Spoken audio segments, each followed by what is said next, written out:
Então, muito bom dia. Parece que já terminou o Carnaval, felizmente. Esta é a edição da Cor do Dinheiro do dia 26 de Fevereiro do ano da graça de 2020. O meu nome é Camilo Lourenço e, como sempre, temos pela frente uma agenda muitíssimo extensa. Eu ia começar pelo comércio mundial que caiu em 2019, mas não resisto em dizer umas palavras sobre a Laura Ferreira, a mulher de Passos Coelho que morreu ontem. A última vez que estive com ela, aliás, para explicar isto melhor, eu tenho um familiar que vive na Manta Rota e fui lá uma vez passar férias e encontrei Passos Coelho na praia. Já o conhecia e à tarde combinámos tomar um café, conversar um bocadinho sobre a situação política e económica e fui a casa onde estava Passos Coelho e a Laura Ferreira. E o que me surpreendeu foi a tranquilidade daquela senhora, a forma como aceitava o problema que tinha, ela já estava doente e sobretudo perceber que durante as 2 a 3 horas de conversa não se tocou em rigorosamente nada que dissesse respeito à conversa. Nenhum queixume, nenhuma queixa, nenhum lamento, rigorosamente nada. E sobretudo a sensação que fiquei que era uma pessoa que me impressionou pela sua lucidez, pela sua tranquilidade e pela forma como tinha a sua vida resolvida. Aquela convicção, porque eu conheço, tive um familiar com o mesmo problema, que as pessoas percebem que mais tarde ou mais cedo aquilo nos leva para outro sítio, não é? Seja lá onde for. Quem acredita em Deus acredita que há a vida do outro lado. E outras pessoas que não acreditam acham que as coisas terminam aqui. Mas enfim, e recordo-me que, e não vou dar aqui mais pormenores sobre a conversa, mas recordo-me quando me ia embora, preocupado com o estado dela, porque ela estava doente e notava-se, perguntei-lhe assim, então, Laura, e como é que está a saúde? E ela olhou para mim com um sorriso brutal, tranquilo, e disse-me assim, mais ou menos nessas palavras, Camilo, está melhor, mas isto é para se ir vivendo dia a dia, que era exatamente aquilo que eu percebi nos últimos tempos da minha mãe. E, portanto, surpreendeu muito aquilo e só podemos desejar, aliás só podemos tirar uma conclusão, que é, realmente a vida é um sopro, passamos aqui por breves momentos, e sabemos que mais dia menos dia, se houver um sítio no outro lado, encontramos todos. Se não, olha, a vida termina mesmo aqui. Bom, é a recordação possível. Vamos então ao comércio mundial, que caiu em 2019. Não o surpreende. E não surpreende porquê? Porque, como você percebeu, em 2019, para já a queda não foi grande, foi 0,4%. Mas, pormenor muito importante, o que é que esteve por trás disto? As guerras comerciais. Estados Unidos, China, Estados Unidos, Europa e, portanto, o comércio mundial é vital para o crescimento económico, porque as trocas, não é? Há países que fazem melhor umas coisas, outros países que fazem melhor outras e, portanto, estas trocas são cruciais, são fundamentais para a economia moderna e, portanto, quando estas coisas acontecem, o que é que sucede? O crescimento económico cai. Ora bem, o que é preocupante aqui é que foi a primeira vez que caiu desde 2009. Como se recorda, 2009 foi o grande impacto da crise financeira mundial. E o problema é que nós podemos estar perante um cenário de nova queda, desta vez em 2020. E porquê? Porque estamos perante este fenómeno chamado coronavírus, que dia a dia se vai agravando. Agora são 1000 turistas retidos num hotel em Espanha, a Coreia do Sul que já tem um foco brutal fora da China, a Itália que está com um problema gravíssimo no norte de Itália. Portanto, isto já era complicado. Aliás, amanhã a Cor do Dinheiro será feita em condições especiais, depois explico porquê, mas, e provavelmente na sexta-feira será feita mesmo na Alemanha. O que aqui preocupa já é a forma como se revela uma grande impreparação dos países para resolver isto, não é? Fechar fronteiras vai ser a solução? Tenho muitíssimas dúvidas. Fechar fronteiras é fazível, não me parece é que vai resolver nada. O problema destas coisas é os Estados estarem preparados para reter, para controlar o fenómeno, e isso é que eu não tenho a certeza que esteja a acontecer. E, portanto, o impacto económico é inevitável. Ninguém sabe ainda muito bem quanto é que vai ser. Os italianos são muitos espertalhões, já estão a aproveitar isso, mas eu vou guardar essa análise para amanhã. Mas esta certeza nós podemos ter. A brincadeira do comércio internacional com tarifas e diabo 4 e mais esta história do coronavírus, este ano não vai correr nada bem. Segundo ponto, Brexit. O senhor Boris Johnson é um espertalhão. Ainda agora assinou um acordo, não é, com a União Europeia, sabe o que é que tem que fazer para completar isto até 31 de dezembro de 2020. Eu vou dizer uma coisa, eu não acredito que o novo acordo entre a União Europeia e a Inglaterra esteja concluído até ao final deste ano, mas ele já está a querer fazer ali umas brincadeiras. Bom, o que é que aconteceu? Ontem o Sr. Michel Barnier já avisou, e a União Europeia já avisaram, olha, o acordo de livre comércio só vai acontecer se você cumprir as regras. Esta é a jogada dele. Ele sabe perfeitamente que há algumas coisas naquele acordo que ele vai ter dificuldade em vender ao seu eleitorado porque vendeu mentiras, não é? E agora está a tentar fazer a sua jogada. Eu espero que a União Europeia neste aspecto não ceda. Custe o que custar. Há momentos na vida, eu não sou nada daqueles já lá Chamberlain, da Segunda Guerra Mundial, que é preciso acomodar isto e acomodar aquilo. Não. Quando é preciso partir a cara a alguém, parte-se a cara a alguém. Quando é preciso ir para uma guerra, vai-se para uma guerra. Quando é preciso meter as esporas de fora, Spurs, não é? A gente mete as esporas de fora. E eu acho que é a altura de meter as esporas de fora em relação à Inglaterra. A Inglaterra quer fazer o que lhe apetece, faça. Não faça é a custa da União Europeia. Por mais que isto nos custe a nós, por mais que tenha impacto na Europa. Porque eu acho que mais tarde ou mais cedo os ingleses vão aprender a lição e vão voltar com o rabo entre as pernas. Ponto seguinte. O presidente do Eurobico em Portugal foi chamado pelo Banco de Portugal. Ao que tudo indica, diz o Jornal Público de hoje, honra seja feita, o seu dono. E parece que Teixeira dos Santos foi chamado para explicar o seu papel, ou se teve conhecimento, ou o que é que aconteceu com aquelas transferências de Isabel dos Santos. Bom, isto não quer dizer que Teixeira dos Santos seja culpado de coisa nenhuma. Nem quer dizer que tenha havido wrongdoing naqueles casos. Mas agora, é importante que o Banco Central, ou seja, o que eu estou a dizer é, não estou a dizer uma coisa nem outra, estou a dizer não podemos tirar conclusões precipitadas. O que é importante aqui é que o Banco Central faça estas perguntas. E o importante aqui é que o Banco Central seja diligente naquilo que faz. O que é importante aqui é que o Banco de Portugal não deixe dúvidas de que foi tudo feito para garantir que as coisas foram fiscalizadas e que foram feitas de acordo com a lei. Mas, se apurar que aquilo foi feito contra a lei, então sim, aí o Banco de Portugal deve atuar. E deve atuar com mão pesada. Tratando-se de um ex-ministro das Finanças ou de outra pessoa qualquer. Aqui é irrelevante. É preciso que haja coragem nas decisões, uma vez apurados os fatos. Ponto seguinte. O protesto do ministro Pedro Nuno Santos. Pedro Nuno Santos, como sabem, eu gosto muito dele. Eu gosto mais de Pedro Nuno Santos que de António Costa. E vou dizer porquê. Eu de Pedro Nuno Santos sei o que espero. De António Costa nunca sei o que espero. Diz uma coisa e faz outra. Pedro Nuno Santos é um tipo transparente. É um tipo à esquerda dentro do PS, mas é um tipo que quando diz uma coisa, é aquilo. E portanto eu prefiro um tipo assim. Bom, Pedro Nuno Santos ontem fez-me chegar um protesto pela forma como eu critiquei aqui no programa de antes de ontem. Se calhar vai ter que fazer novo protesto, porque hoje no meu artigo do Jornal de Negócios também assumo os assuntos que eu critiquei. Portanto, está mais aprofundado. Mas vamos então ao protesto de Pedro Nuno Santos. Não vou dar detalhes, obviamente, não faz sentido, é uma relação privada entre mim e o ministro.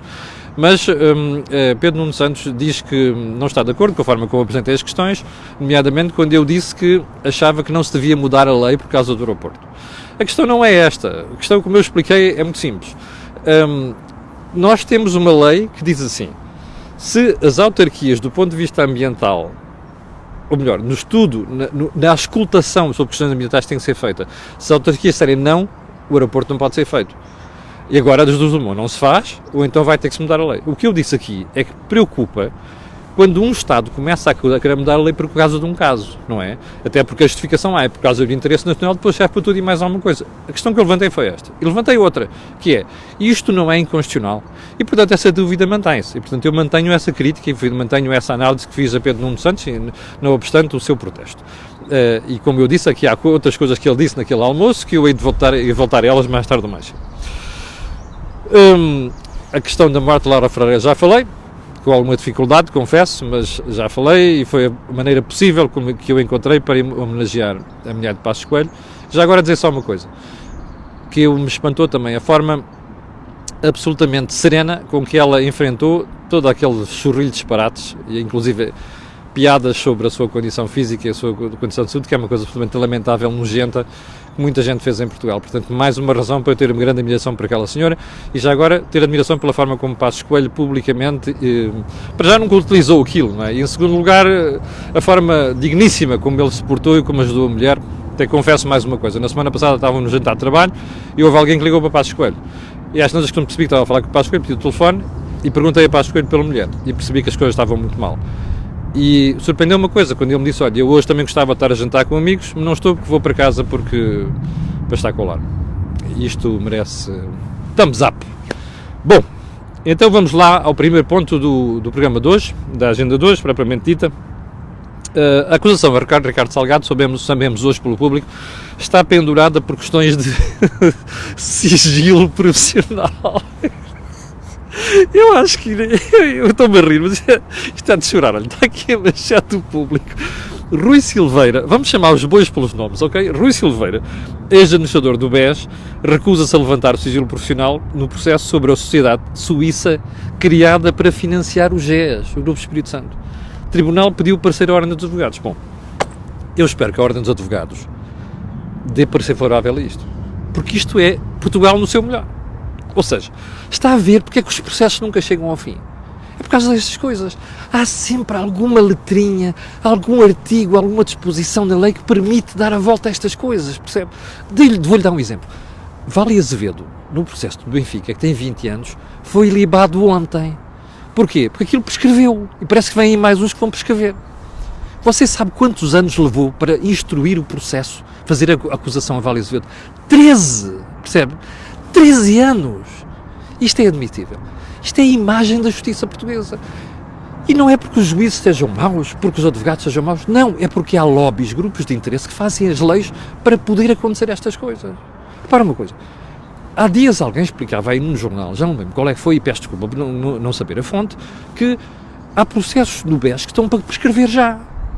E porquê é que estão? Por causa destas marmeladas, percebe? Isto é inadmissível. O país pagou uma pipa de massa por isto. Houve gente que levou o Banco Espírito Santo à falência e tem que ser punida. Eu não quero saber de sigilos portugueses nem porra nenhuma, desculpem lá.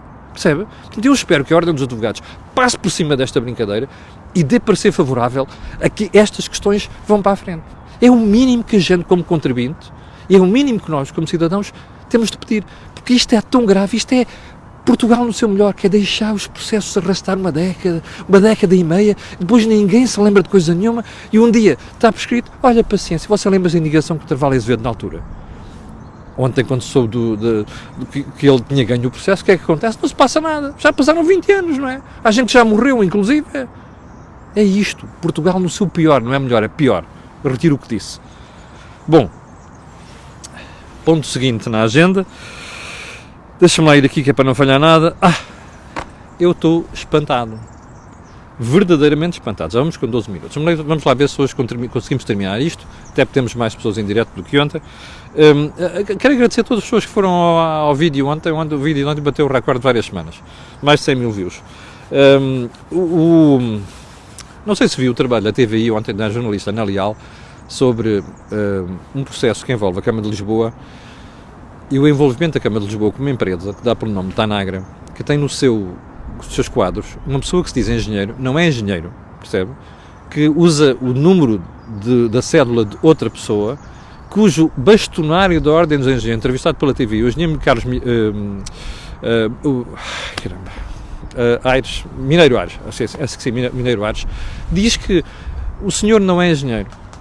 Diz que já pediu explicações à empresa, a empresa mandou uma mensagem de 4 meses depois a dizer que ele é muito boa pessoa, não respondeu à questão.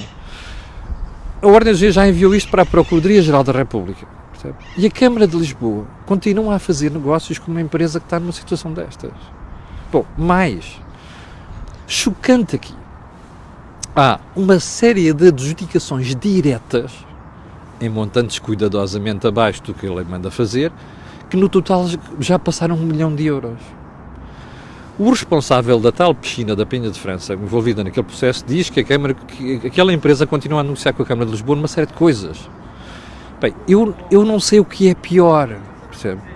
É o Dr. Fernando Medina a aparecer semanalmente na TVI, percebe? Como se fosse um anjinho, a dizer tudo e mais alguma coisa, e a portar-se aí no mercado como se fosse a pessoa mais fantástica do mundo, quando isto soa a nepotismo e outras coisas mais graves.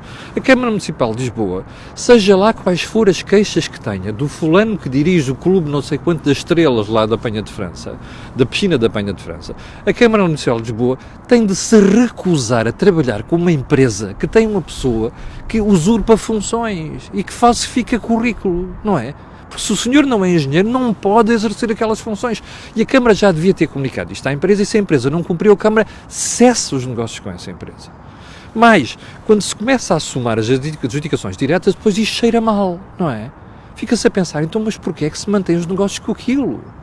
Há sempre uma coisa por trás destas marmeladas que nos deixa a duvidar. E depois não me digam que os jornalistas têm mau feitio e querem insultar e levantar suspeitas infundadas. Não. É o comportamento da Câmara Municipal de Lisboa que suscita, que levanta dúvidas sobre a transparência e sobre a honestidade com que se tomam decisões nestas coisas.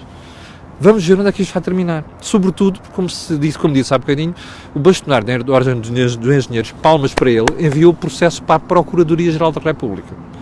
Vamos ver onde é que isto termina. Ou se a política também vai influir aqui. Bem, ponto seguinte. O Banco de Portugal quer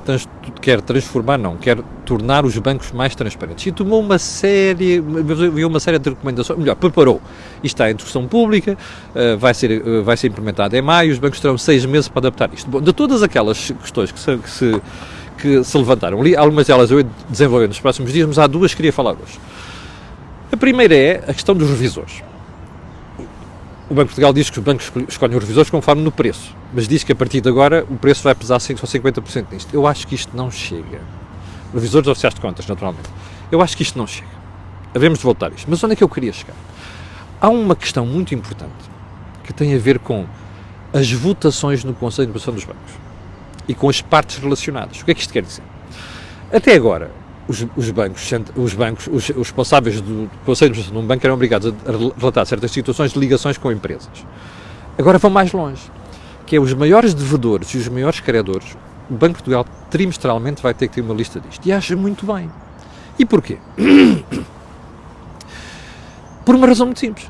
É que quanto mais for a concentração de negócios, seja como depositante, seja como contratante de um empréstimo, mais frágil fica a relação entre o banco e essa pessoa e pode influir nos negócios. E, portanto, o Banco de Portugal vem dizer assim, nós queremos trimestralmente uma informação sobre isto. Eu acho muito bem. Até porque, como nós vimos no passado, situações muito pouco claras entre o Grupo Espírito Santo e o Banco Espírito Santo. Para falar apenas neste exemplo, há outros. Bom, eu até acho que o Banco de Portugal demorou muito tempo a fazer isto. Mas acho que o Banco de Portugal nem precisava dar 6 meses aos bancos para se adaptar. Os bancos deviam ter que implementar isto já. E mais, acho que o Banco de Portugal faz mal em pôr aquelas questões todas a partir de agora é assim, devia paulatinamente ao longo dos últimos anos ter começado a implementar cada uma destas medidas.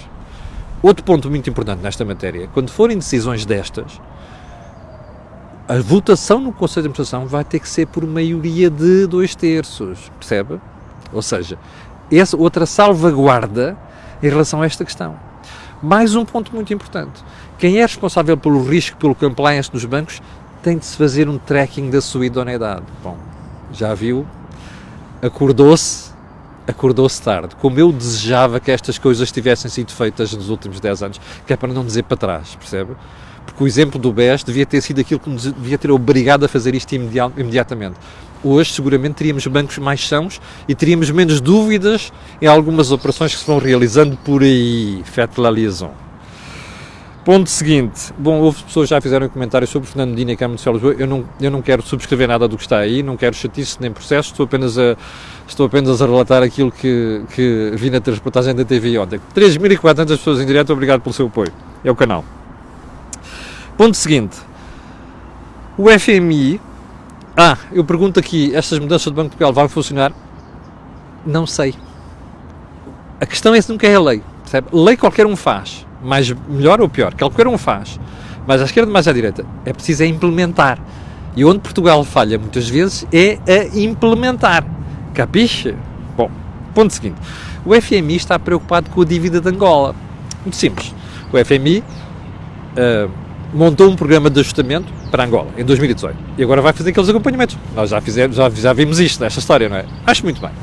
O FMI descobriu que Angola não só não está a conseguir pagar as dívidas, como está a acumular mais dívidas. Ora bem, isto é gravíssimo.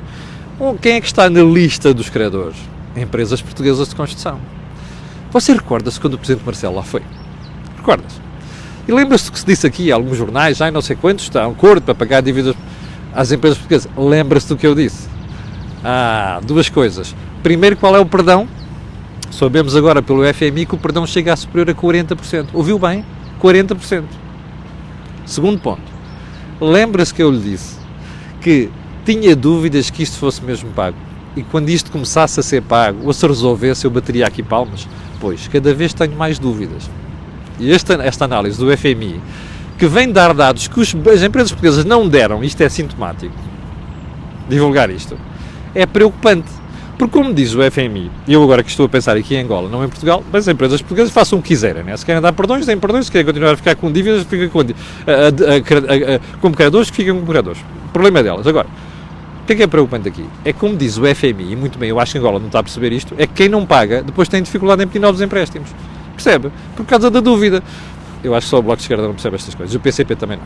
Bem, também uma ala do PS também. Também uma ala do PS também não percebe estas marmeladas. Mas enfim, isto também estou habituado. Portugal é socialista, como você sabe. Bom, moral da história. Estava bem de jeito que as empresas portuguesas aqui, até o Sr. Presidente da República, que na altura disse que estava tudo para ser resolvido, não sei das quantas, pusessem ao barulho. Não é? Porque afinal o FMI está a dar informações que, pelos vistos, nem a Presidência da República deu, nem o Governo, nem sequer as empresas. É, à portuguesa. Ponto seguinte. Meu Deus, olha só para o tempo, já passou 21 minutos. Eu vou só pegar neste último ponto, não é o último ponto, mas só este ponto porque os outros vão ficar para amanhã.